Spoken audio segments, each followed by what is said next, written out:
Okay, sa mga gusto ilipat yung kanilang World App accounts sa bagong phone. Okay, sabi dito, how do I successfully move my account to a new phone? Okay, if you're switching to a new phone and want to ensure a smooth transition of your account without issues, follow these steps. Okay, so sabi dito, before switching phones. Okay, number 1, be sure to back up your account. Importanteng i-back up nyo ang inyong account sa Google Drive para sa mga Android users or iCloud para sa mga iPhone. Okay, use Google Drive or iPhone to back up your account on your current phone. This ensures your account details are saved securely and can be restored on your new device. Okay, number 2, update your phone number. If your new phone has different number than your current phone, enter settings on your current phone and select phone number to insert your new number. Okay? So, sabi diyan, pagka may ibang number or phone number dun sa new phone nyo, so dapat i-edit nyo muna doon sa old phone nyo. Okay? Na andun yung World App nyo pa. Okay? So, i-edit nyo doon bago nyo i-delete yung account na yun. Okay? Ayan, edit your phone. Then, you'll need to do this in case you need to later receive a verification code in order to update your password. So, kailangan nyo yung phone para makareceive ng verification code. Okay? Para sa password. Ayan. Then, number 3, remove World App from your old phone. So, pag okay na, nakagawa na kayo ng Gmail, yung backup nyo at saka phone number, okay na, pwede nyo nang i-remove yung World App from your old phone. Okay, pwede nyo nang i-remove yung World App nyo doon. Then, delete World App from your old phone. Only do this once you're completely sure that you have successfully backed up your account and have access to your password. Okay, gets nyo?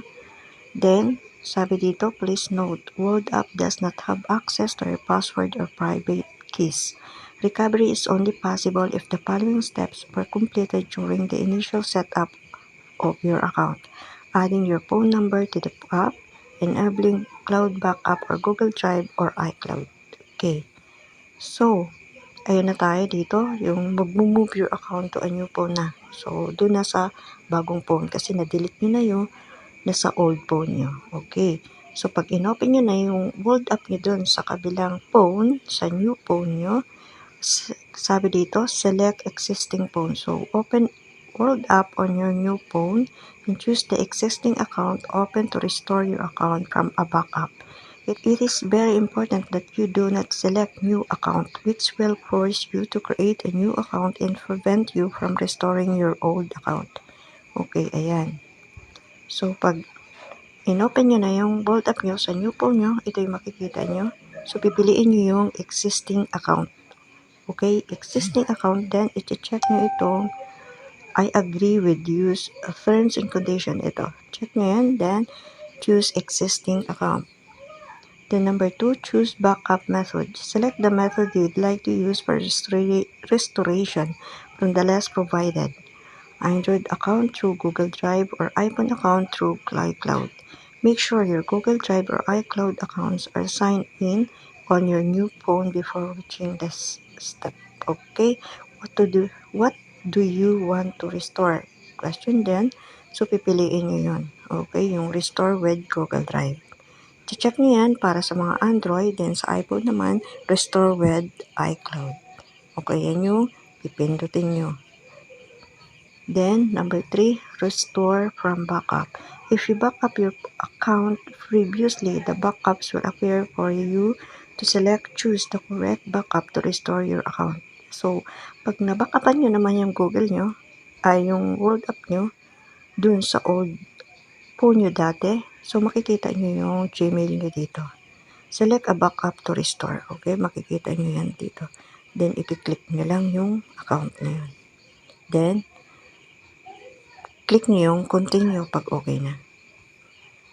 Then number 4, enter your password if needed. Sabi dito, If a backup is not detected locally, you will be prompted to enter your account password. Enter your password correctly to restore your account. So, dapat alam niyo yung password niyo. Okay, na ginawa niyo nung nakaraan. Okay? So, if needed lang naman to.